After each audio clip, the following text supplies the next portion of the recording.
사회, 더 행복이 넘쳐나는 사회를 위해서 그런 미래적 관점에서 기본소득을 제안을 하고 있습니다.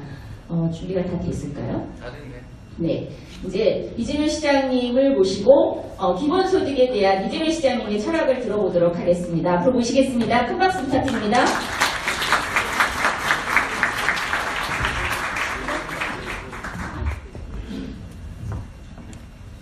안녕하세요.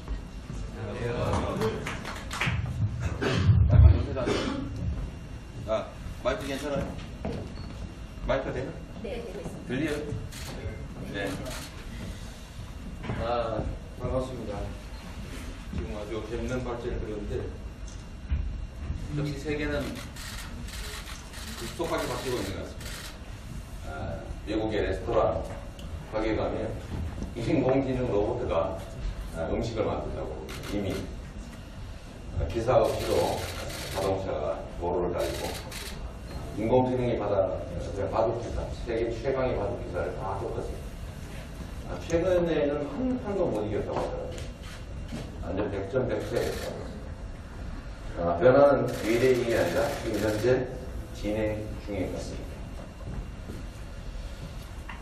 AI의 탄생으로 그야말로 전문직이 사라질 것 같습니다. 기자, 여기 있는 기자님들이 누가 대신 다 찍어주고 쓸 거예요. 의사, 애널리스트 모두 로봇이 대신하였습니다. 2016년 1월에 다보스 포럼 다보스에서 열린 세계경제포럼에서 약 5년 안에 510만 개 정도의 일자리가 사라질 거다 이렇게 예측했다고 합니다. 로봇이 일자리를 장식하는 기본소득은 더 이상 구제를 해주는 그런 복지가 아니라 4차 산업혁명 시대의 성장을 위한 폐거다. 기본소득에 앞장서는 것은 상당히 아이러니하게도 AI, 자율주행 자동차, 로봇, 4차 산업혁명을 주도하는 그야말로 일자리를 없애고 있는 실리콘밸리인 걸 알고 있습니다. 실리콘밸리의 기본소득 브라더스라고 부르는 사람들은 이렇게 말합니다. 테크놀로지가 인간을 대체하면 일자리가 없어지고 발생하는 막대한 이유는 소수에게 기속된다. 소비 여력은 떨어지고 불평등이 심화돼서 결국 현 자본주의 체제는 붕괴한다. 라고 말합니다. 이미 전 세계는 변화를 보고하고 있습니다. 1974년에 캐나다 다우핀이라고 하는 저소득 지역에서 기본소득을 시행해 봤다고 합니다. 시작 전에는 이 지역 주민들의 병원 입원율이 8.5%였는데 기본소득을 실험하고 난 후에 보니까 병원의 입원율이 확 떨어졌다고 합니다. 기본소득을 도입하니까 병이 덜어졌다. 그뿐만이 아닙니다. 미국이 알려졌지만 가장 많이 알려진 것처럼 주민들에게 매년 2,000달러 정도를 지급합니다. 핀란드, 프랑스, 캐나다 등 많은 나라가 기본소득 실험에 이미 들어갔습니다. 실리콘밸리도 기본소득을 실행 중입니다. 아까 이미 보여준 것처럼 Y 컴비네이터라고 하는 데가 이미 시행하고 있습니다. 크리스 후, 로빈 체이스, 알버트 웨머, 샘 알트만 등의 실리콘밸리 창업자들은 이미 기본소득 브라더스들입니다. 크리스 유가 이렇게 말한다고 합니다. 크리스 유 창업자죠. 아이폰과 페이스북의 새로운 경제는 대중의 통로로 이어지지 못했다. 하지만 우리가 해결할 수 있다. 그건 바로 모두에게 현금을 주는 것이다. 우리나라에서 이런 얘기하면 포퓰리스트라고 엄청난 비난을 받을 것 같습니다. 왜 공짜로 사람들에게 돈을 줘서 게으르게 만드는가. 이렇게 말하고 계십니다. 뿐만 아닙니다. 기본소득은 아까 여기 자료에서 잠깐 보여준 것처럼 정통 자유주의 경제학자들에게도 이미 주목받고 있는 개념입니다. 모든 국민을 자유롭게 하기 위해서 필요합니다. 18세기 토마스 페인, 밀턴 프리드만, 하이에크 등의 경제학자들도 기본소득을 지지했습니다. 제가 함께 번역한 책에 그런 내용이 들어있습니다.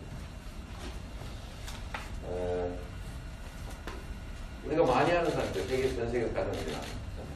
버락 오바마가 역시 같은 얘기를 했습니다. 기본소득제가 로봇이 일자리를 잠식할 것이라는 우려를 해소할 수 있는 잠재력을 갖고 있다. 미래는 기본소득의 역할에 대한 사회의 보편적 지지 여부에 달려있습니다. 기본소득에 대한 보편적 지지를 획득하지 못하면 그야말로 가장 심각한 상황을 보여줄 수 있다. 그런 뜻입니다. 우리 성남에서의 경험을 잠시 말씀드리도록 하겠습니다. 우리나라에서 최초로 기본소득을 실험한 곳은 바로 성남입니다. 원래 박근혜 대통령이 공약할 때는 이걸 준비를 했는데 65세 이상에게 소득 자산과 관계없이 20만 원씩 지급합니다. 했는데 못했죠. 제가 성남에서는 한번 해봤습니다. 3년 이상 거주한 24세 청년에게 연 100만 원을 지금 지급하고 있습니다. 분기별로 25만 원을 지급합니다. 지급 방법은 여기 하나 추가적 요소로 지역화폐를 지급해서 이 지역화폐로 만들지 우리 지역 내 영세 자영업자에게만 쓰여질 수 있도록 설계했습니다. 청년배당은 113억을 지급했는데 207명의 취업 유발 효과, 또 192억 원의 생산 유발 효과, 또 113억 원의 부가가치 유발 효과가 발생했습니다. 저는 성남의 경험을 살려서 기본소득을 생애 주기별로 부분적으로 일단 도입하고 또 전 계층에게 확대해 나가는 그런 방법을 생각해 봤습니다. 완전한 기본소득은 아까 발표한 것처럼 최소한 연간 월 3, 40만 원 정도는 되어야 최소한의 행동을 유지할 수 있을 초보적 단계이기 때문에 일단 전 국민을 상대로 한 기본소득은 일단 연간 30만 원 정도로 시작해 보기로 했습니다. 그 재원은 바로 국토보유세입니다. 우리가 이름 붙이기로는 땅 부자,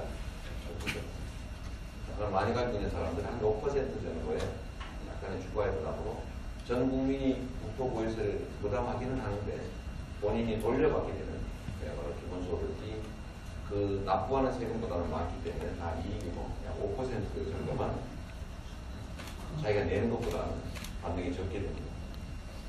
이 국토보유세를 약 초기 단계니까 15조 5천억 정도 설계해서 걷고 이걸 국민당 모두에게 국민당 30만 원씩을 지급할 계획입니다. 우리나라의 부동산에서 발생하는 불로소득이 매년 369조 원이라고 합니다. 물론 이것도 정부 통계를 가져간 것이기 때문에 숨겨져 있는 재화 형태를 고려하면 훨씬 더 많을 걸로 추측됩니다. 이런 불로소득이야말로 우리 경제를 갉아먹고 있는 돈의 경우 아니냐 그렇게 생각이 됩니다.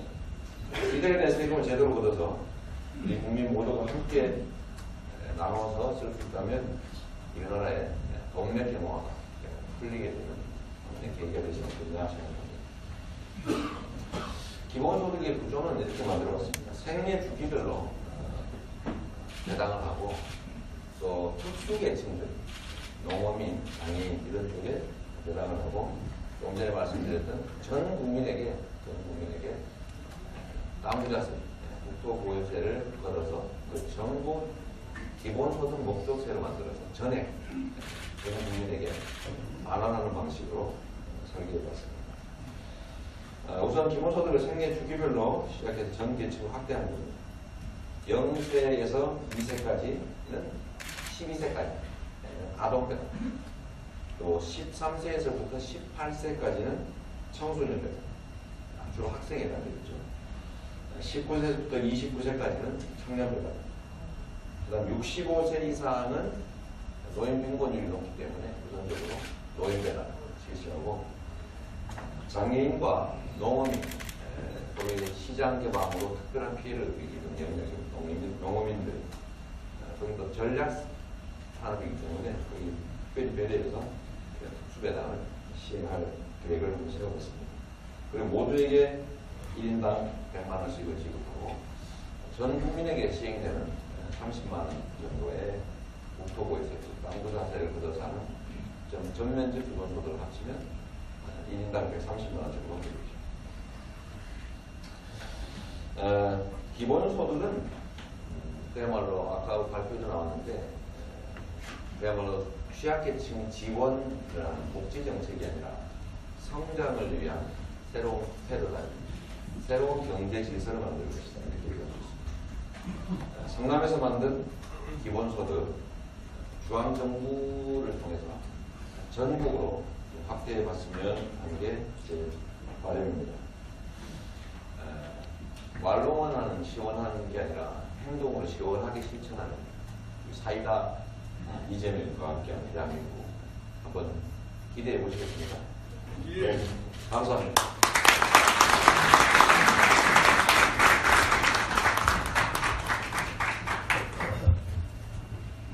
예, 말씀 잘 들었습니다. 다시 한번 큰 박수 부탁드리겠습니다. 예, 이렇게 강의는 이제 마치도록 하고요. 그 아까 강의해주신 두 분 모시고 그 앞으로 모시고 토론을 진행을 해보도록 하겠습니다.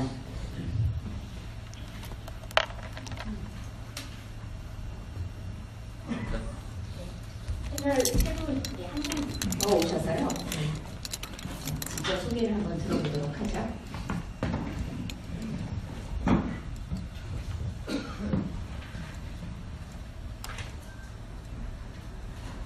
이 토크쇼는 그냥 저희 이렇게 패널 세 분에게만 발언 기회가 주어지는 건 아니고요. 여기 함께 계시는 분들의 그 적극적인 참여에 의해서 좀 활발하게 이루어졌으면 좋겠습니다. 그래서 저희가 그 두 개의 열쇠말 카드를 드렸거든요. 그래서 그 안에 카드에 뭐 질문이나 혹은 뭐 이 강의를 듣고 연상되는 어떤 단어가 있다면 적어주시고 적극적으로 손을 들어서 질문도 해주시고 그리고 또 그 해주실 말씀이 있거나 조언이 있으시면 해주시면 고맙겠습니다. 그 1분 정도 그 시간을 드릴 건데요. 일단 그 적으시면서 일단 그 패널로 모신 세 분의 인사말을 다시 한번 들어보도록 하겠습니다. 네, 저는 아까 한 걸로 생각하겠습니다. 감사합니다. 네, 저도 뭐 아까 제 소개했기 때문에 생략한 거고요. 더 상세한 얘기는 이후에 토론에서 다 말씀드리도록 하겠습니다. 고맙습니다. 네, 안녕하세요. 저는 주식회사 A1의 대표 김용환입니다. 저보다 또 훨씬 더 사업을 잘하시고 크게 기업을 하시는 분들이 좀 계신데 제가 오늘 이 자리에 그런 분들 앞에 자리에 서게 돼서 더 많이 긴장이 됩니다. 아마 오늘 제가 이 자리에 오게 된 거는 오늘 토픽인 기본소득과 꿈은 좀 연관이 있는 그런 사업 아이템을 했기 때문에 하고 있기 때문에 이 자리에 온 게 아닌가 싶습니다. 저는 우리 아이들이 영어 책을 기본으로 해서 영어 실력을 향상시킬 수 있는 소프트웨어 리딩 게이트를 만들어서 전국 250개 학교에 공급을 하고 있습니다. 사실 지금 기본소득 개념과 마찬가지로 소득이나 지역적인 차이로 인해서 학습 능력에 가장 큰 차이를 보이는 게 영어입니다. 그래서 전국 산간 오지에 있는 학교, 그런 제가 전교생이 20여 명밖에 안 되는 그런 분교에서도 아이들이 영어책을 1000권, 2000권 읽으면서 읽기, 말하기, 쓰기를 배워가면서 영어로부터 자유로워지고 자부심을 가지는 그런 아이들이 많이 나오고 있습니다. 그래서 대한민국의 이 높은 교육열을 소프트웨어로 만들어서 세계에서 우리 대한민국 제품을 좀 더 알리고 싶어서 지난 10년 동안 비영어권 국가임에도 불구하고 영어책을 저희가 한 1200권 정도를 만들어서 탑재해서 서비스를 하고 있습니다. 그런데 지금 오늘 토픽인 4차 산업혁명이 도래를 하면서 저도 불안감이 엄습해오고 있습니다. 뭐 머신러닝이다, 딥러닝이나 AI다, 뭐 동시 통역 이런 것들이 출현을 하면서 과연 전통적인 방법으로 영어 학습을 할 수 있는 시간이 얼마나 있을지에 대해서 저도 많은 고민을 좀 하고 있습니다.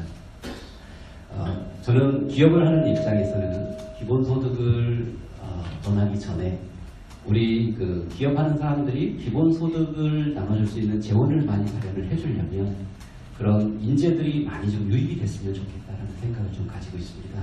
네, 우리가 말하는 최고의 인력들이 지금 전문직이나 공무원 쪽으로 생각을 하고 있는데 이런 4차 산업혁명에서 헤게모니를 저희가 얻으려고 그러면 많은 인재들이 이쪽으로 올 수 있게끔 벤처를 하는 사람, 스타트업 하는 사람들에 대한 사회적 인식, 가치 부여 이런 것들이 선행이 되고 그런 기업하는 사람들이 을의 입장이 아니라 상당히 모든 사람들 사회에 가치를 부여를 해주는 그런 제도적인 게 먼저 선행이 되어야 되지 않을까 그렇게 생각을 하면서 오늘 시작하겠습니다. 감사합니다.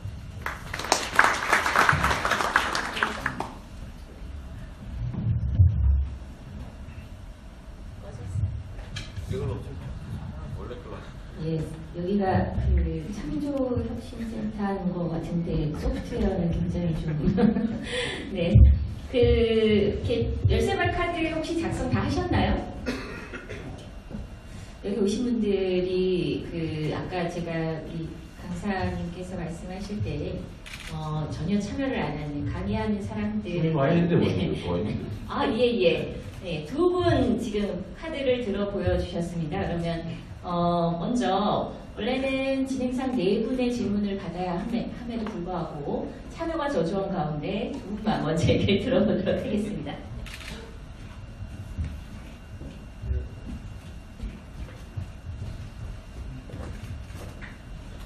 아까 그 시장님께서 개인 관련해서 뭐 30 플러스 100에서 130만 숫자를 말씀하셨었는데 또 기업하는 사람들 입장에서는 이제 중소기업 지원책이 아주 다양하게 이미 많이 나와 있다고 생각을 합니다. 그런데 사실 그게 실질적으로는 뭔가 안 맞거나 뭔가 좀 우리가 정말 필요한 거하고 그 중소기업 뭐 지금 이런 그 기관에서 우리는 이런 거 준비해 놨다.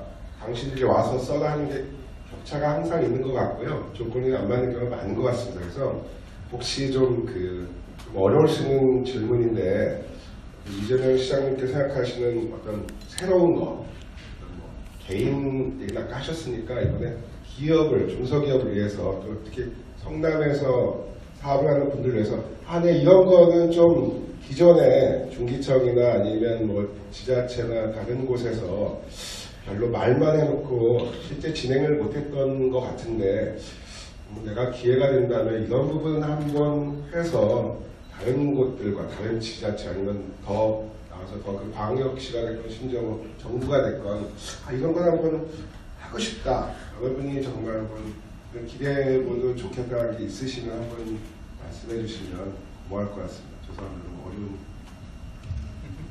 예, 중소기업 그 지원에 대한 그 대통령 선거를 준비하시는 이재명 시장님의 포부, 공약 이런 거에 대해서 질문을 하신 것 같아요. 네, 그리고 또 다른 분 질문, 이번에는 좀 가급적이면 오늘의 주제와 맞는 질문이었으면 좋겠다는 바람이 있습니다. 시장님한테 논도장 찍으려고 질문드립니다. 기본소득에 관해서 아까 100만 원 지급을 현금 지급 말씀을 하셨는데 저는 방법을 좀 바꿔보면 어떨까 싶습니다. 아까 돈맥 경화 얘기도 나왔는데 어차피 경제 성장을 위해서는 거시경제는 순환이라고 생각을 하는데요. 순환이 안 되면 성장할 수가 없는 그런 건 누구나 다 아는 사실 아닙니까? 그러면 소득이 없으면 순환이 안 되는 건 자명한 사실이고요. 누구도 부인하지 않습니다. 그런데 이제 개인적인 회의 이런 거 도덕적 회의 이런 거를 얘기를 하는데 이렇게 격한 상황에서는 지금 현 상황에서 현금을 줘도 도덕적 회의는 일어나는 상황은 아니니까 그런 건 사실 거론할 건 아니라고 생각을 합니다. 그런데 그런 논란이 있으니까 또 방법을 바꿔보면 어떨까 하는 생각인데요.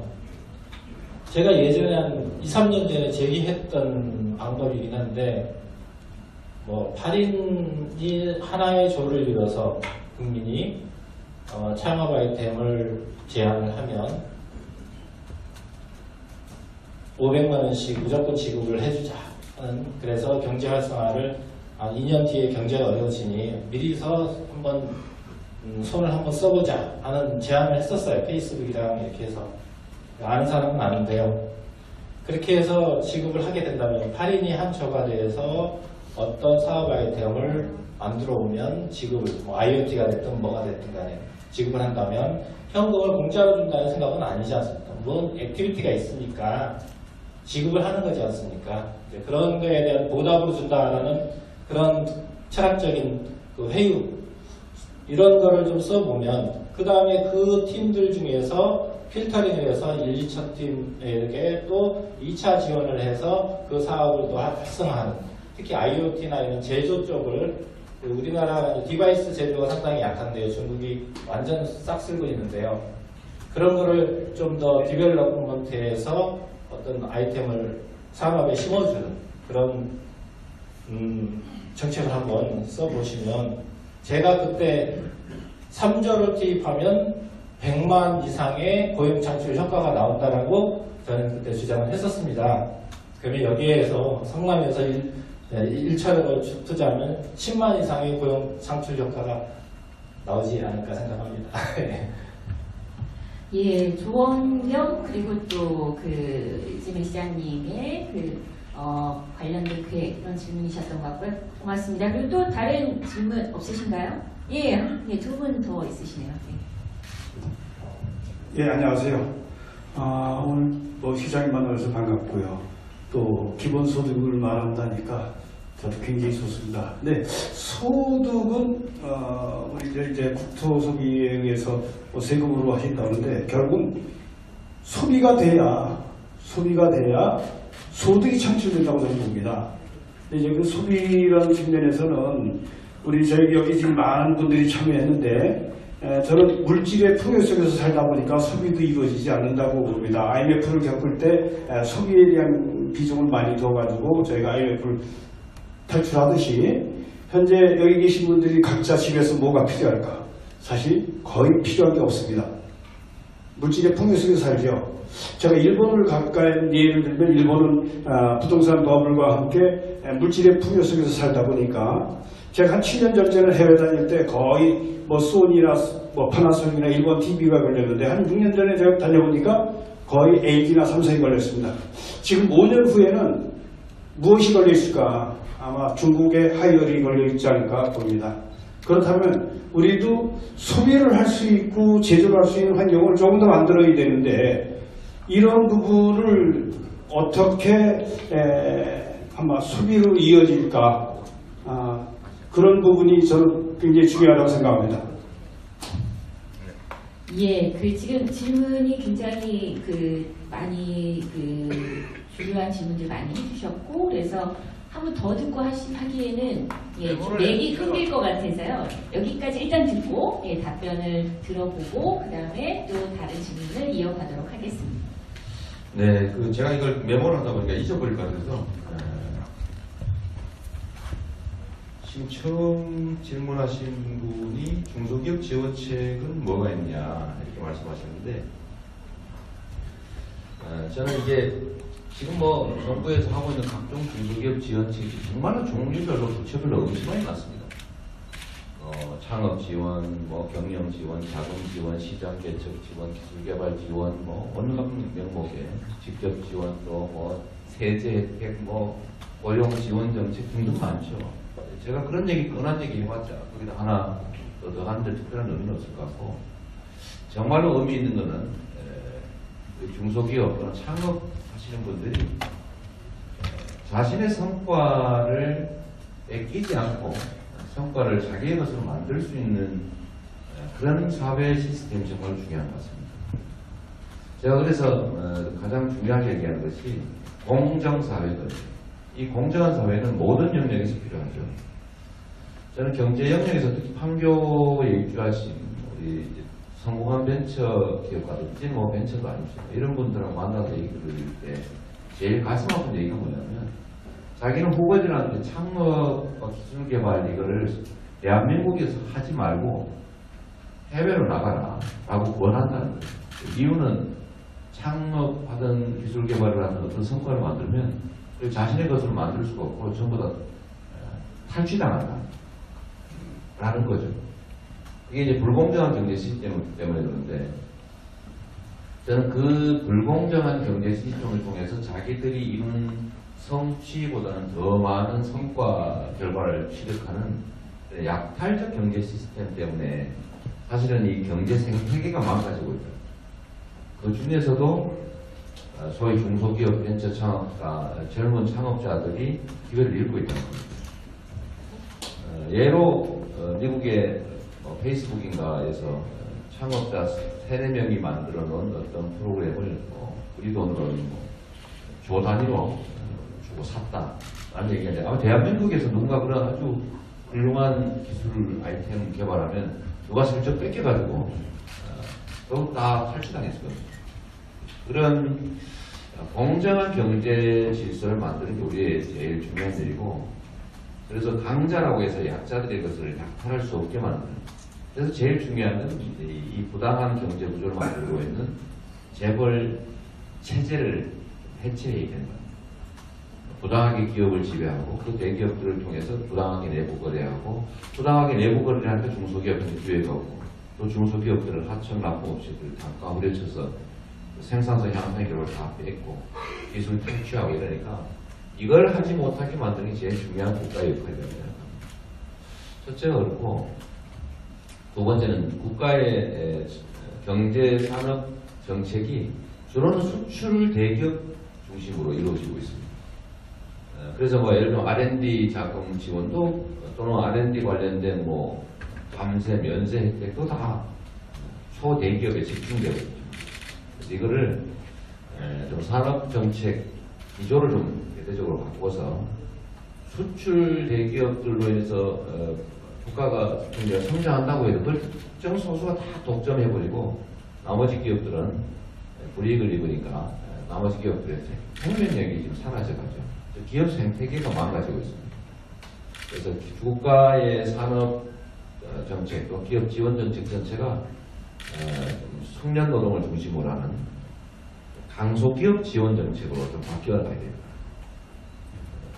좀 전체적인 기업 지원 산업 전략 전체를 바꿔야 된다고 생각합니다. 그렇게 하면 중소기업이나 창업하는 쪽이 좀 더 보호받고 지원받고 할 수 있을 겁니다. 저는 그런 기본적 환경의 변화가 제일 중요한 일이 아닐까 싶고, 그건 결국 의지의 문제죠. 특정 정책을 아무리 기발한 걸 만들어낸다 한들 이게 실제로 현장에서 효율성을 갖기 어렵다. 문제는 정책들은 정말 무한할 정도로 많습니다. 실행할 의지가 있느냐, 실행하느냐 라는 거죠. 그래서 그 점에서 전 중소기업 지원책이라면 국가 경제운용, 산업정책, 기업지원정책의 패러다임을 기본적으로 좀 바꾸는 게 제일 중요합니다. 그건 대통령의 의지에 달려있겠죠. 두 번째는 나도 눈도장 찍어보고 시간을 썼는데, 저하고 창조경제 프로그램 같이 했다고 주가 올라가지고 약간 좀 건드려 있다고 하더라고요. 좀 잘 됐으면 좋겠는데 요새는 좀 도로 떨어지는 모양이더라고요. 그 다음에 지금 8인 1조 정도로 창업 지원을 해주면 어떻겠냐. 1단계로 하고 그것도 약간 성과가 있는 쪽은 또 2단계로 또 추가 지원하고 좋은 생각이 났습니다. 저희가 무조건 기회와 관계없이 기본소득을 도입하는, 아까 말씀드렸던 것처럼 꼭 필요한 일이니까. 너무 노인빈곤, 농어민, 장애인, 뭐 청년, 출산, 육아, 교육 여기 부담이 너무 크기 때문에 일단 그 문제부터 일단 기본적으로 좀 해결하고, 그걸 통해서 경제의 기본적 순환을 좀 만들어내죠. 지역 화폐를 통해서 반드시 지역에 쓰여지도록 하면 매출이 늘어나겠죠. 특히 560만 자영업자들이 지금 1년에 80만 명씩 폐업하고 또 창업하고 하는데, 이 자영업자 지원 정책으로도 또 지역 화폐 지급이 크게 효과가 있습니다. 우리 성남에서 성공한 사례이기도 하고, 성남은 재래시장이 살아나고 있거든요. 골목 상권이 살아나고 실제 매출도 늘어나고 빈점포도 줄어들고 있습니다. 어려운 상황이긴 하지만, 그래서 전국적으로 좀 지원해야 될 것이 일단 취약계층 지원과 기본소득 도입, 거기에 더해서 최소한의 경제 활력 부여, 자영업자 보호, 이런 아주 복합적 목적 때문에 재정 400조 중에 7% 정도를 절감해서 용도를 바꾸는 거죠. 기본소득을 9조 도입하고, 두 번째는 전 국민에게 국토 보유세 형태로 해서, 이거는 이제 자산 불균형을 좀 해소하기 위한 조치죠. 좀 심하니까 자산 불균형이. 5% 정도 약간의 부담을 시켜서 내는 것보다 좀 도와주시고, 그럼 기본소득에 대한 개념이 국민들이 이해가 하면 이제 그 다음 단계로 50만 원, 70만 원, 100만 원 이렇게 올려갈 수 있겠죠. 그렇게 할 생각이고, 지금 말씀하셨던 창업 지원은 기존에 이미 하고 있는 창업 지원 정책들 중에서 사실은 그야말로 퍼주기 하는 정책들이 많습니다. 실효적으로 사용되지 않고 눈치 빠르고 좀 연고 있는 사람들이 주로 이제 빼먹는 이게 워낙 많아서 실효성 있는 정책으로 좀 전환하고, 저는 이 아이템은 지원 겸해서 아주 좋은 것 같아요. 우리 성남시에서도 이런 비슷한 생각을 해봤는데, 그 노인 일자리 사업 중에서 저희가 용돈벌이 사업을 하는데 10만 원씩 그냥 주는 것보다는 현장에서 계도 활동이라도 하게 하고 한 달에 10만 원씩 노인 어르신들한테 벌게 해주니까 자기가 일해서 벌었다고 엄청나게 좋아합니다. 정부에서 그냥 10만 원씩 주는 것보다는, 기초연금 주는 정부보다는 노인 일자리 10만 원 소일거리 사업하는 저를 더 좋아하세요.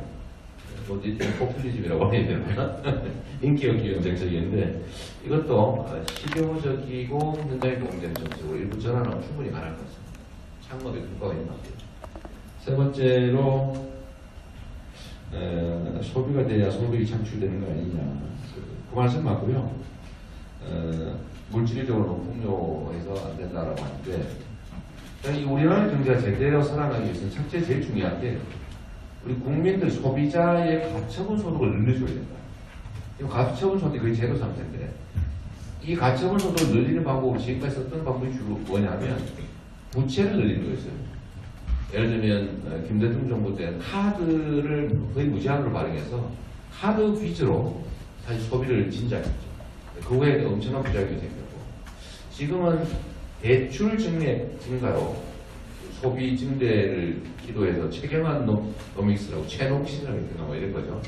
근데 이것도 사실 이제는 부채 상환 때문에 더 이상 소비가 늘어나지 않는 상황입니다. 그래서 국민들의 가처분 소득을 늘려주지 않으면 경제 전체가 마비된다는 것 때문에 기본소득 제도를 좀 저희가 생각해 보고 있다는 거 말씀을 좀 드리겠습니다. 네, 제 말씀 이걸 마치겠습니다. 네, 그리고 어쨌든 우리가 토크쇼 때문에 다른 패널분들의 의견도 같이 들어보면 좋을 것 같은데요. 그 세 가지 다 말씀해 주셔도 좋고, 또 세 가지 질문 중에서 두 분이 생각하시는 그 아이디어나 그리고 의견 이런 것도 주시면 좋을 것 같습니다. 먼저 주인 소장님부터 할까요? 예, 제가 지금 이 주제와 관련해서 좀 말씀드리면, 저는 세금 관련된 이슈 하나 말씀드리도록 하겠습니다. 아까 제 발표 중에 보시면 그 세계 8명의 가장 부자 그 명단 기억하시고, 그 중에 이제 페이스북 창업자도 있었죠. 작년 페이스북 매출액이 아직 정식 발표는 안 됐는데요. 지금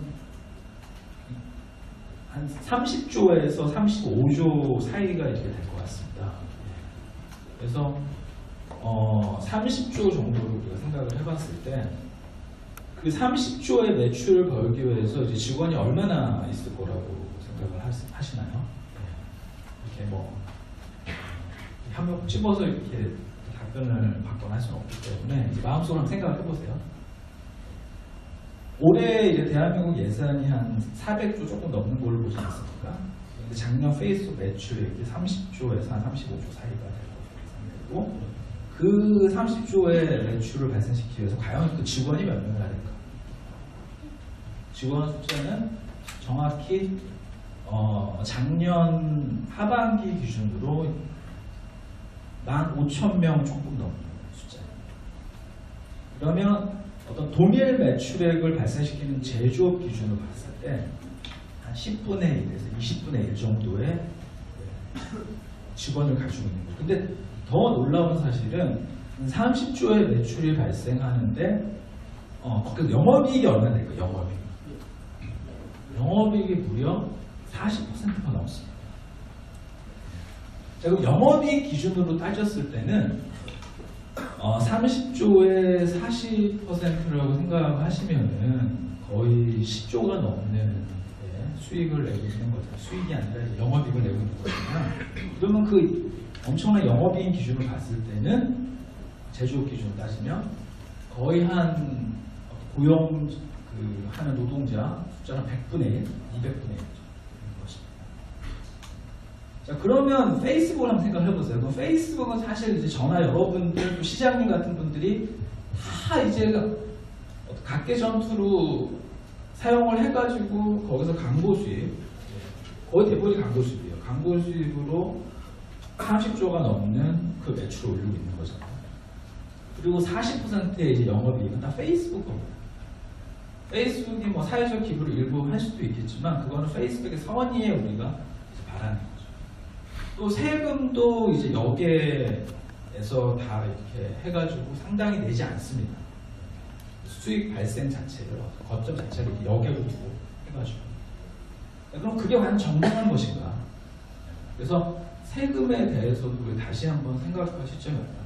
4차 산업혁명 시대에는 그 어떤 기술을 가지고 있는 사람이 엄청난 부를 창출합니다. 근데 그 부 창출이 그 사람들만 잘해서 창출되는 게 아니라 수많은 시민들이 그 사람들의 수익에 기대하고 있는 엄청 기여를 하고 있는 거죠. 그렇기 때문에 그러한 엄청난 수익이 발생되는 이미 발생하고 있는 그런 기업들에 대해서 이거 세금을 어떻게 산정할 것인가. 그다음 시민들의 어떤 알게 모르게 하고 있는 엄청난 기여들 이런 것들을 가치로 어떻게 환산하고 그걸로 세금을 부과하고 그걸 또 시민들한테 다시 돌려줄 것인가 하는 논의도 같이 있어야 되고 그런 것들이 다 이제 기본소득의 밑바탕 자원으로 사용될 수 있는 부분이라는 생각이 듭니다. 한국도 포탈이나 그다음 게임 업체들이나 이런 많은 수익이 있죠. 그거를 뭐 강탈하자는 게 아니라 우리가 다시 한번 그거에 대한 논의를 하자 뭐 이런 말씀을 드리고 싶습니다.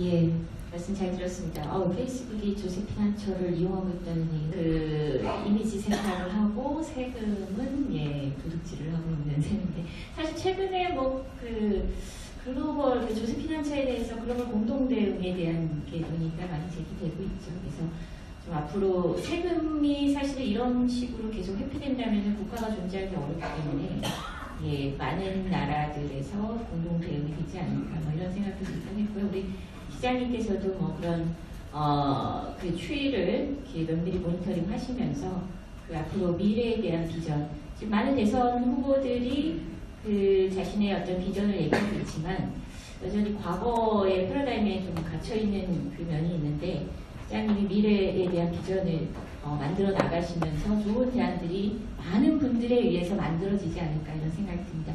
아까 저기 또 질문 안녕하십니까. 상대원동에서 조그만 바이오 벤처 기업 하고 있는 이대현 대표입니다. 오늘 시장님께서든지 또는 유한석 소장님께서 발제해 주신 내용 듣고 많은 생각을 하게 됐습니다. 그 중에서 기본적으로 아마 기본소득을 우리 새로운 복지의 아이템으로 고민하시는 거는 말씀하신 것처럼 이 사회가 불공정하거나 또 소외된 계층이나 취약계층이 벗어나기 위해서는 다른 방법보다 유효하다는 생각을 하고 계신 것 같습니다. 저 개인적인 의견으로는 제가 일본에서 한 7년 정도 유학을 했었고 일본 기업에서 한 10년 정도 일을 한 경험이 있습니다. 제가 일본을 특별히 이렇게 칭찬하거나 그럴 생각은 없습니다만은 그들 직장에서 보면 굉장히 사회주의적인 그런 문화가 굉장히 많이 있다는 생각이 들었어요. 우리가 잘 알기로 일본은 굉장히 자본주의가 발달되어 있고 또 기업의 역사도 굉장히 길어서 100년 이상 기업이 4,000개에 가까운 기업이 아직 남아있다는 얘기를 들었는데 그 중에 하나가 예를 들면 대졸 초임 임금이 굉장히 쌉니다. 우리보다도 더 지금은 저렴할 정도로. 그런데 그러면 경험이 많은 정년퇴직을 앞둔 분들의 급여가 맞느냐? 그렇지가 않아요. 대입 초입 임금에 비해서 불과 2배 내지 3배 정도밖에 안 되니까 전체적으로 그 생산성에서 차지하는 인건비 비중이 굉장히 작고 도리어 이제 시설 투자라든지 새로운 R&D라든지 이런 쪽에 투자하면서 지속 가능한 경영을 하는데 굉장히 많은 노력을 기울이는 걸 보고 굉장히 우리와 다른 그런 기업과 또 사업의 문화를 갖고 있구나 이런 생각을 했습니다. 근데 아마 우리가 기본소득을 국민들이나 취약계층한테 보장한다는 거는 사실 제가 개인적으로 생각할 때는 감성적으로는 굉장히 좋은 것처럼 보이지만 우리 나머지 국민들 또는 그 부담을 하는 국민들한테 어떻게 설득할 수 있을까? 철학적으로나 논리적으로나 공감대를 형성하지 않으면 아무리 좋은 정책이나 사회복지 제도라도 도리어 계층 간의 불화나 불신을 만들 수 있다는 생각이 들었습니다. 그래서 그 부분에 대해서 좀 더 세계적이고 정말 국민들이 납득할 수 있는 그리고 공감할 수 있는 논리가 또 노력이 전제되지 않으면 이와 같은 그 소득 재분배 또는 소외계층들한테 어떤 국민으로서 가져야 될 권리를 보장한다는 거가 도리어 또 다른 문제를 생기게 하는 계기가 되지 않을까 이런 생각이 좀 들고요. 지금도 말씀하신 것처럼 기업, 중소기업을 지원하는 여러 가지 그 사업들이나 정부나 지자체 사업들이나 이쪽에서도 기업 간에는 굉장히 불공정하다는 얘기를 많이 하거든요. 예를 들면 그런 어떤 특정 자격을 가진 기업이 아니면 응모를 할 수 없다라든지 또 업력이 얼마 이상이 안 되면 안 된다든지 반대로 업력이 얼마 이상 넘으면 안 된다든지 해서 사실은 그 공정한 경쟁보다는 제한 경쟁을 시키는 경우도 많이 있습니다. 그거는 아마도 무조건적인 그 오픈 경쟁을 시켰을 때보다 적절히 어떤 제약을 둬서 그런 취약한 기업이나 아니면 부족한 부분을 채워줄 수 있는 그런 노력을 하지 않으면 아마 그 기업들은 또 살아나기 어려운 그런 환경도 생길 수 있다는 생각이 들어서 그런 제한적인 경쟁을 시키기도 하는데 그것이 또 다른 문제를 만들기도 하고 그래서 항상 오르는 것이 절대 오르는 게 아니고 또 항상 나쁜 것이 절대 나쁜 게 아니다라는 생각이 들어서 이 부분에 대한 조금 더 적극적인 국민 설득 노력이 필요하지 않을까 이런 생각이 들었습니다. 제가 이제 간단하게 말씀을 좀 드리도록 하죠. 저희가 설계하고 있는 거는 이제 1단계, 2단계로 나눌 수가 있는데 1단계는 응급조치로 이미 기존에 국민들이 부담하고 있는 데서 더 이상 부담을 시키지 않고 기존 예산 400조 중에서 7% 정도를 투자해가지고 28조 원이면 되니까 내년에 시행을 시작한다고 하면 사실 내년 예산도 한 440조 정도 늘어날 거기 때문에 제가 한 6% 정도 줄일 수가 있죠. 전체 액수에. 한 6% 내지 7% 정도를 다른 용도에 쓰는 걸 좀 전환해서 다른 용도라고 하는 주로 SOC 불필요한 생산성 향상에도 그걸 보면 안 되고 하고 있는 이런 SOC 예산이나 낭비성 예산들 조정은 충분히 마련할 수가 있습니다. 전체 예산의 한 6, 7% 정도이기 때문에 그 정도로 일단 2,800만 명에 대해서 일단 응급적 조치를 한다는 거죠. 2,800만 명이 100만 원씩 하면 2,828조 원인데 이거는 이제 아까 말씀드렸던 것처럼 지역화폐 형태로 각 지역에 쓰여지도록 설계해서 당장 지금 급한 최소한의 유효 수요 시장에 가서 말라가니까요.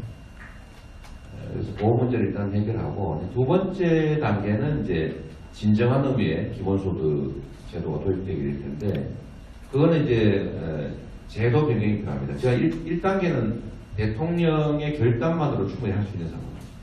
기존의 세금으로 하는 겁니다. 추가의 부담을 이제 만들고 새로운 제도를 만들려면 이제 국회의 동의가 필요하고 그 과정은 2차로 좀 해야 되겠죠. 단계를 나눠서. 근데 2차는 결국 지나친 자산 불균형, 앞으로 아마 지나친 소득 불균형, 주로 이제 4차 산업혁명에 대비한다면 이제 지나친 소득 불균형을 시정하는 방향으로 가야 되겠죠.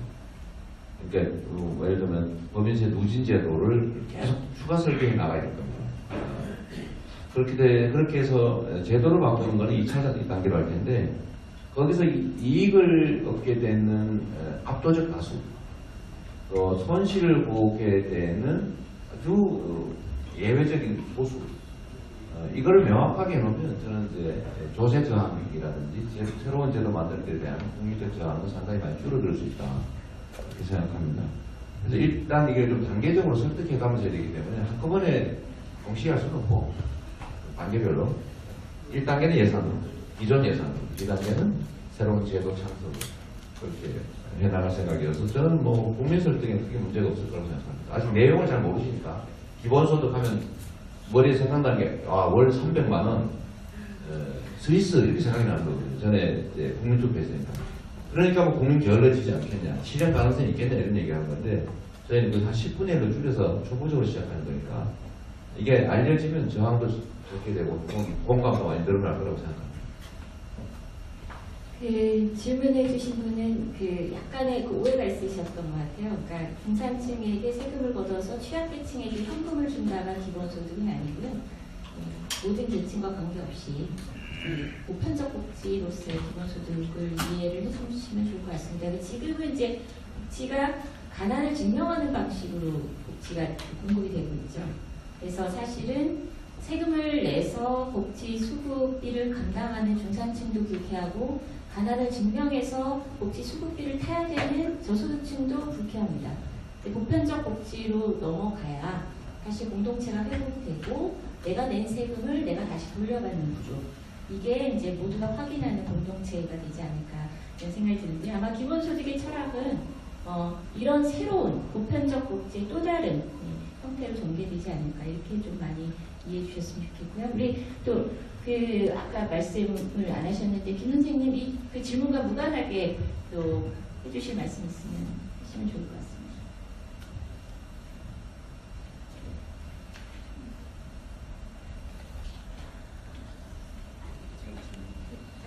질문과 무관하게 말씀해 주실 거 해주셔도 좋을 것 같아요.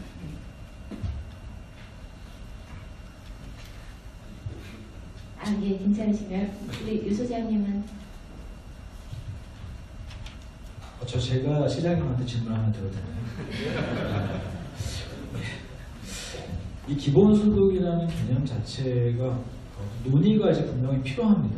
그리고 한국같이 사회 안전망도 없고 노동구조 유연성도 없는 이런 나라에서는 사람들의 생존과 자유를 위해서 분명히 필요한 주제인데 문제는 한국의 정치 상황에서요. 가짜 자유주의자, 가짜 시장경제주의자, 가짜 우파들이 많지 않습니까? 그래서 온갖 트집을 잡아서 일단 이런 것들이 수면 위로 떠올라서 어떤 그 메이저한 논의가 시작되는 즉시 어떤 하나의 프레임을 더 씌울 것 같아요. 뭔가. 그래가지고 국민들이 자세히 모르는데 그것만 들으면 이거 무슨 놀고 먹는 사람들한테 뭐 혜택을 준다는 얘기야? 이렇게 생각하게 돼요. 그렇기 때문에 재정 마련이라든가 장기적인 전략, 이게 잘 되기 위한 전략과 함께 어떤 그 네거티브에 대응하기 위한 트집 잡히는 거에 대응하기 위한 이런 전략도 있어야 할 것 같은데 거기에 대해서 한 말씀 해주십시오. 이미 이렇게 공격이 시작되고 있습니다. 제가 분명히 1차 기본소득은 재원 부담 추가시키지 않고 기존 재정을 조정해서 한다고 했는데 2차로 국토보유세를 도입해서 전 국민에게 준다. 분명히 나눠줬는데 종편에서 지금 보도를 이런 식으로 하죠. 국민 세금 걷어서 나눠준다. 뭐 이렇게 이미 이런 공격이 시작됐죠. 그러니까 이 정보 왜곡을 통해서 국민들한테 반대를 조직하려고 하는 거죠. 근데 이건 우리가 어차피 언젠간 이겨내야 될 일입니다. 이 정치라고 하는 게 소위 국민을 위한다고 말은 하는데 실제로는 강자들한테 들붙어서 다수의 약자들을 그야말로 괴롭히고 약자들의 성과를 탈취하는, 그렇게 해서 뭐 사회적 기득권을 유지하는 이 집단들이 여전히 이 나라를 지배하고 또 그 부도덕한 정치 세력들을 이제 이용해서 자기의 이익을 챙기는 또 경제적 강자들, 이들이 이 사회를 사실은 지배하고 있습니다. 그냥 우리는 국민이 나라의 주인이고 정치는 국민의 뜻을 대신하는, 국민에게 충실하게 복무하는 사람 또는 집단이라고 생각하지만 실상은 그렇지 않죠. 그걸 깨는 게 저 같은 사람이 할 일이고, 저는 무모하지만 이런 허위 보도로 국민들을 속이는 언론과 싸우면 헛떨어진다. 다 지적합니다. 정세 얘기 절대로 하면 안 된다. 하지만 저는 정세 얘기를 하죠. 또 노동자 얘기를 하면 절대 안 된다. 라고 하지만 저는 노동자 얘기를 안 합니다. 왜냐하면 우리가 가야 될 길이니까. 기본소득도 사실 마찬가지. 우리 가야 될 길인데 이게 강자들 입장에서 왜 강자들이 마음대로 독식할 수 있는 기회와 소득과 자산을 왜 약자들에게 우리가 이걸 나눠야 되느냐 라는 반감을 갖고 있죠. 그런 반감을 가진 사람들은 이제 뭐 기존의 언론이든 뭐 정치 체제든 이런 걸 동원해서 자기들 주장을 관철해 나가는 건데 결국 그걸 향해서 정면으로 돌파하고 싸워서 이기는 게 우리가 해야 될 의무, 사명이라고 생각합니다. 왜곡에 대해서도 싸우고 또 우리가 더 열심히 한 명이라도 더 설명하고 또 오늘의 이런 자리도 이 중에 계신 분도 오늘 얘기 들어보니까 세금 걷어서 우리한테 더 걷어서 하자는 게 아니구나. 결국 4대 강인이 뭐 자원외교니 뭐 순실이 예산이니 이런 식으로 낭비되는 엄청난 예산들이 있는데 그것만 깨끗하게 정리해서 28조 원 예산의 7% 만드는 게 일도 아닙니다. 사실. 완전히 마음만 보면 알 수 있죠. 그럼 전 국민이 28조 원의 혜택을 볼 수 있다면 자영업자들 매출에 도움이 된다면 유효 수요 창출하는 중소기업들 도움 되지 않겠습니까? 그러니까 그런 쪽으로 가야죠. 이겨야 될 거지. 뭐 장애는 있는 거 이미 알았으니까 열심히 하도록 하겠습니다. 네, 시간이 많이 흘렀습니다. 그래서 토크쇼도 마무리하고 이 자리를 마무리해야 될 것 같은데요. 사실 뭐 많은 장애가 있지만 말씀하신 대로 우리 이재명 시장님은 그동안 성남에서도 많은 실질적인 성과, 실험 이런 걸 진행하고 주민들로부터 큰 호응을 받고 있는 것으로 알고 있습니다. 사실 이 싸움은 저는 1대 99의 싸움이라고 생각합니다. 이재용 그 회장이 국민연금에 7천억이나 손실을 입히면서 본인은 10조 원에 해당되는 삼성전자 주식의 지분에 대한 지배력을 획득을 했습니다. 이게 과격한 거고 이게 바로 자본주의 그 시장 시스템에 맞지 않는 현실입니다. 우리가 바꿔야 되는 것은 바로 이 과격한 현실을 바꿔야 되는 거고요. 모든 사람들이 최소한의 생활을 해야 되는 99%를 위한 기본소득을 이야기하는 오늘 이거는 우리가 적극적으로 받아 안아야 되고 또 만들어 나가야 될 미래가 아닌가 싶습니다. 오늘 이렇게 많은 분들이 함께 해주셔서 고맙고요. 예, 이것으로 마치도록 하겠습니다. 제가 끝나기 전에 한 얘기가 왔어요.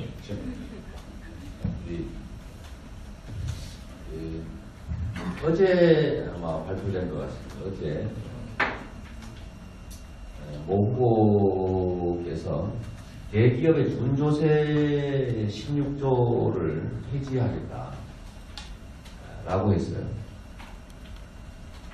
근데 그 16조라고 하는 게 뭐냐면 대기업들이 어딘가에 무슨 대규모 개발 사업을 하게 되면 개발 부담금을 냅니다. 개발했던 이익을 얻는 것 중에 일부를 회수해서 그걸로 학교, 기반시설 이런 거 만듭니다. 수출을 하게 되면 수출로 인해서 피해보는 집단들을 위한 무슨 부담금 이런 걸 내요. 이거는 어떤 사업을 통해서 이익을 보면 그 이익 중에 일부를 공공을 위해서 내놓는 건데 이 공짜로 주는 게 아니고 우리 국민적 합의에 의해서 이익을 보는 사람이 비용도 부담한다.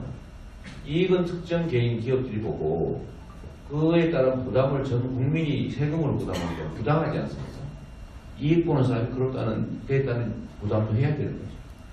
그래서 이걸 소위 뭐 개발 부담금이니 각종 부담금 형태로 대기업들에게 부담하고 있고 그게 한 연간 뭐 16조 정도 된다는 건데 그런데 대기업들은 이런 부담금을 내는 대신 그 수십 배에 해당되는 이익을 얻고 있습니다. 그런데 이걸 폐지해 주게 되면 이제 그 대기업들이 얻는 이익의 부수에서 당연히 부담해야 될 부담까지도 국민들이 세금으로 부담하게 되죠. 이게 사회적 차이, 격차를 좀 더 확대하게 됩니다. 불평등을 심화시키죠. 그래서 이 문제에 대해서는 지나치게 강자 중심의 정책이다. 만약에 과거처럼 무슨 뭐 국민선거, 무슨 그 평화액된 건설기금 또는 이런 걸 얘기했다면 그거는 폐지해야 되겠죠. 실제 요새는 그런 거 없습니다. 만약에 최순실한테 준 돈 이런 걸 얘기한다면 그거는 준조세가 아니고 뇌물이죠. 네, 그건 뭐 19조, 16조 이게 들어있지도 않습니다. 그래서 재벌들, 뭐 정경련, 자유기업원 이런 데가 요구하는 대기업들의 준조세 폐지 요구를 받아들여서 그걸 폐지하겠다고 하는 거는 좀 우리 문재인 후보께서 철회해 주셨으면 좋겠다. 그걸 우리 사회의 가장 심각한 문제는 강자들의 횡포와 격차입니다. 불평등, 불공정, 격차. 불공정의 핵심은 강자의 횡포죠. 강자의 횡포, 불평등. 그로 인한 엄청난 격차 이거고, 이 불평등과 강자의 횡포를 청산하자. 그게 적폐청산이고, 그리고 이걸 통해서 공정한 나라 만들자. 평등하고 공정한 경쟁이 보장되고 격차가 축소돼서 모든 사람이 기회를 가지는 나라 만들자. 이게 우리 촛불 집회에 참여하는 우리 촛불 국민들의 여망인데, 저는 이 사회의 강자고 불공정한 경쟁을 통해서 부당한 이익을 얻고 있는 그들이 좀 더 불공정한 룰을 통해서 더 많은 부당한 이익을 얻도록 대기업들의 준조세를 폐지하자. 이거는 우리 촛불 혁명에 우리 국민이 원하는 바와 반대로 가는 것이다. 제가 보기엔 좀 그 참모들이나 이런 쪽이 좀 너무 깊은 고려 없이 한 얘기가 아닌가 그런 생각이 드는데, 좀 심사숙고해서 좀 철회해 주셨으면 좋겠습니다. 전 마무리 발언을 할 기회를 주는 줄 알았는데요. 저도 한 말씀을 좀 드리면, 아까 그 시장님 말씀이 그 벤처들이 하는 것들을 뺏기지 않게끔 하신다고 그랬는데, 대기업뿐만이 아니고요. 일선에서 일을 하다 보면 국가기관에 의해서도 그런 게 많이 자임이 되고 있습니다. 진로 적성 검사가 붐을 일으킨다 그러면 얼른 만들어서 그 사기업이 아닌 그 투자한 거를 가지고 뭐 시행하려고 한다든지, 그 프로그램도 그렇다든지. 그래서 드린 노력을 보고 그거를 존중해주고 잘하는 부분은 정부 공무원들이 많이 좀 치열하게 좀 해줘야 되는데, 그거는 꼭 대기업에서뿐만이 아니고 국가기관에 의해서도 그런 일이 자행되는 일은 조금 많이 방패막이를 좀 해주셨으면 좋겠다는 생각을 좀 합니다.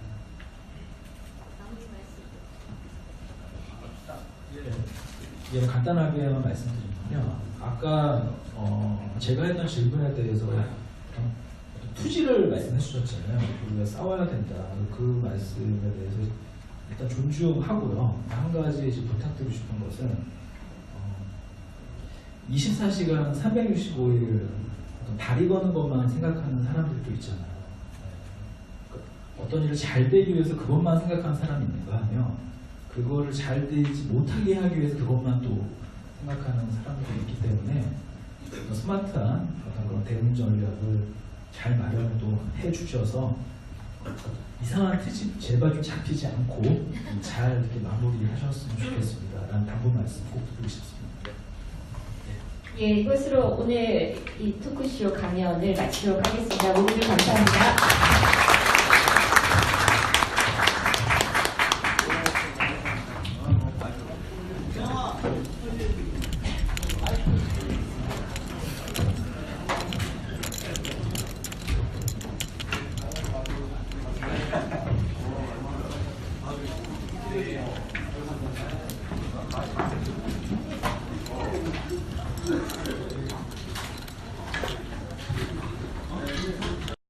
더 건강한 사회, 더 행복이 넘쳐나는 사회를 위해서 그런 미래적 관점에서 기본소득을 제안하고 있습니다. 준비가 다 됐을까요? 다 됐네. 네, 이제 이재명 시장님을 모시고 기본소득에 대한 이재명 시장님의 철학을 들어보도록 하겠습니다. 앞으로 모시겠습니다. 큰 박수 부탁드립니다.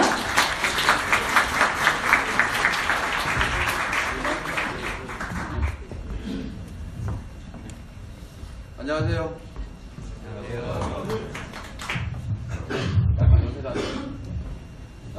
마이크 괜찮아요? 마이크 되나? 네, 되고 있습니다. 들려요? 네. 반갑습니다. 지금 아주 재밌는 발제를 들었는데, 역시 세계는 급속하게 바뀌고 있는 것 같습니다. 미국의 레스토랑 가게 가면 인공지능 로봇가 음식을 만든다고 이미 기사 없이도 자동차가 도로를 달리고 인공지능이 바둑기사, 세계 최강의 바둑기사를 다 쫓았습니다. 최근에는 한 판도 못 이겼다고 하더라고요.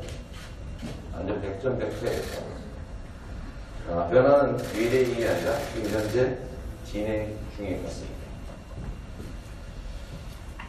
AI의 탄생으로 그야말로 전문직이 사라질 것 같습니다. 기자, 여기에서 기자님들이 누가 대신 다 찍어주고 쓸 거예요. 의사, 애널리스트 모두 로봇이 대신하였습니다. 2016년 1월에 다보스 포럼 다보스에서 열린 세계 경제포럼 최소한의 행동을 있습니다. 초보적 단계이기 때문에 일단 전 국민을 상대로 한 기본소득은 일단 연간 30만 원 정도로 시작해보기로 했습니다. 그 재원은 바로 국토보유세입니다. 우리가 이름 붙이기로는 땅 부자, 그걸 많이 가지고 있는 사람들 한 5% 정도의 약간의 주가에 부담으로 전 국민이 국토보유세를 부담하기는 하는데 본인이 돌려받게 되는 바로 기본소득이 그 납부하는 세금보다는 많기 때문에 다 이익이고 약 5% 정도만 자기가 내는 것보다는 반등이 적게 됩니다. 이 국토보유세를 약 초기 단계니까 15조 5천억 정도 설계해서 걷고 이걸 국민당 모두에게 국민 인당 30만 원씩을 지급할 계획입니다. 우리나라의 부동산에서 발생하는 불로소득이 매년 369조 원이라고 합니다. 물론 이것도 정부 통계를 가져간 것이기 때문에 숨겨져 있는 지하 경제를 고려하면 훨씬 더 많을 걸로 추측됩니다. 이런 불로소득이야말로 우리 경제를 갉아먹고 있는 돈의 경화입니다. 그렇게 생각이 됩니다. 이들에 대한 세금을 제대로 걷어서 우리 국민 모두가 함께 나눠서 쓸 수 있다면 이 나라의 동맥 경화가 풀리게 되는 계기가 되지 않겠나 생각합니다.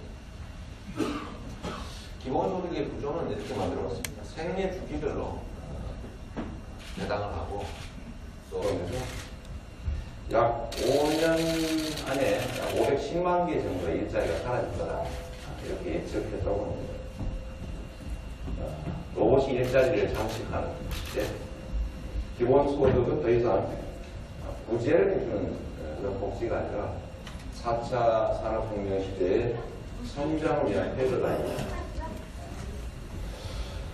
기본소득에 앞장서는 것은 상당히 아이러니하게도 AI, 자율주행 자동차, 로봇, 4차 산업혁명을 주도하는 그야말로 일자리를 없애고 있는 실리콘밸리인 걸 알고 있습니다. 실리콘밸리의 기본소득 브라더스라고 불리는 사람들은 이렇게 말합니다.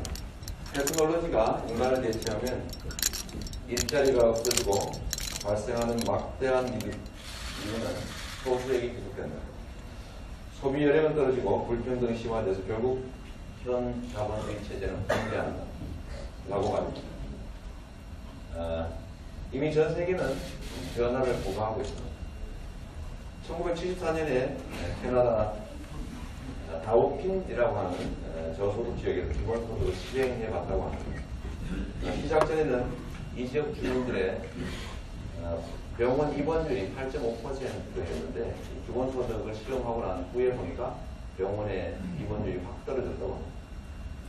기본소득을 도입하니까 병이 덜 걸렸다. 그뿐만이 아닙니다. 미국의 알렉스까지는 가장 많이 알려진 것처럼 주민들에게 매년 2,000달러 정도를 지급합니다. 핀란드, 프랑스, 캐나다 등 많은 나라가 기본소득 실험에 이미 들어갔습니다. 실리콘밸리도 기본소득을 실행 중입니다. 아까 그 의미 보여준 것처럼 Y 컴비니터라고 하는 데가 시행하고 있습니다.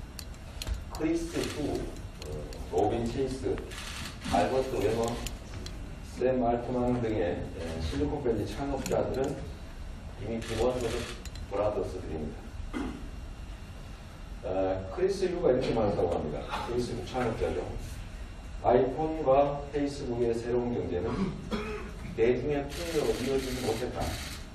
하지만 우리가 해결할 수 있다. 그건 바로 모두에게 현금을 주는 것이다.